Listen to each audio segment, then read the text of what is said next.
ద్వారా అక్కడికి తరలిస్తారు కదా. తెలివి తక్కువ మాటలు, అతి తెలివి మాటలు కాకపోతే నేను అదే చెప్తున్నా. తెగిన తర్వాత నీళ్ళు ఏడిపోతావు. నీకు జార్ఖండ్లో జార్ఖండ్లో ఉత్తరాఖండ్లో నీళ్లు తెగితే మొత్తం మొత్తం మొత్తం అంతా కొట్టుకుపోయింది కదా.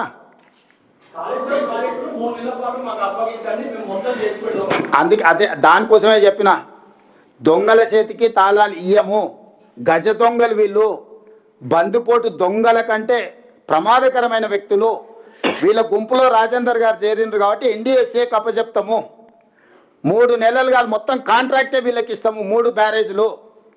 హరీష్ రావు గారిని కాంట్రాక్టర్గా మారి ఇన్ని రోజులు బినామీగా పనిచేసిండు. ఇప్పుడు బాజాప్తా కాంట్రాక్ట్ తీసుకోమని అప్పచెప్తాం.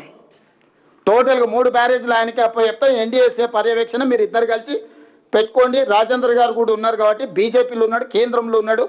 ఈటల రాజేందర్ గారికి నేను విజ్ఞప్తి చేస్తున్నా, మీరు తక్షణమే ఎన్డీఎస్ఏ చైర్మన్ దగ్గరికి వెళ్ళండి. ఎక్స్పర్ట్స్ని అపాయింట్ చేయించుకోరి. ఎక్స్పర్ట్స్కి ఎన్డీఎస్ఏకి మేము హ్యాండ్ ఓవర్ చేస్తాం. ఎన్డీఏ ఎక్స్పర్ట్స్ కమిటీ అండ్ ఈ టీం కలిసి ఎత్తిపోయండి. ఏం చేస్తారో చెప్పండి, మాకు ఎలాంటి అభ్యంతరం లేదు. మీరేమో అందులో స్టోరేజ్ చేస్తేనే ఎత్తిపోవడానికి అవకాశం ఉంటుంది మీరు చెప్తాం.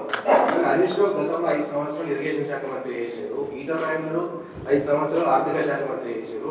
వాళ్ళేమో స్టోరీ ఏం అవసరం లేదు, డైరెక్ట్ ఎత్తిపోయొచ్చు అని చెప్తాం. వాళ్ళు మెదడు తక్కువ మాటలు మాట్లాడుతున్నారు అని ఇంతసేపు చెప్పిన రాజిరెడ్డి. ఇంకా నీకు ఇది కూడా అర్థం కాకపోతే నేను చేసేది అందుకే చూపిస్తాను. ఒక్కసారి